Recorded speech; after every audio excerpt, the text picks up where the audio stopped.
എന്നിട്ട് തറയിൽ കിടക്കുന്ന തണുപ്പല്ലേ തറയിൽ. പിന്നെ അമ്മേ മോർണിംഗ് നടത്തമൊക്കെ കഴിഞ്ഞ് ഒന്ന് തറയിൽ കിടക്കട്ടെ മമ്മി, ചൂടെടുക്കണമെന്നാണ്. ഇപ്പോൾ രാവിലത്തെ നടത്തമൊക്കെ കഴിഞ്ഞ് വന്ന് കിടക്കുന്നതായിട്ടോ ഈ കാണുന്നത്.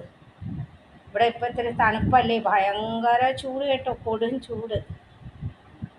അപ്പം ഇങ്ങനെ എൻ്റെ മോൻ വന്ന് തറയിൽ കിടക്കുന്ന അതെന്താണെന്നറിയാമോ? ദീപക്ക് ഇവിടെ ഉണ്ടായിരുന്നു. അപ്പം ദീപക്കിനെ കാണാനാണ് ഇവിടെ വന്ന് ഈ കിടന്നത്.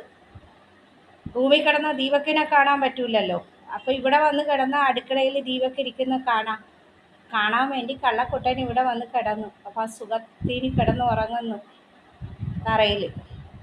തറയൊന്നും ചീത്തയല്ല കേട്ടോ, നമ്മളെപ്പോഴും അടിച്ചു വാരി തുടച്ചൊക്കെ ഇടുന്ന ഇവനുള്ളതുകൊണ്ട്. ഓക്കെ, കിടന്നോ അപ്പോൾ കേട്ടാ.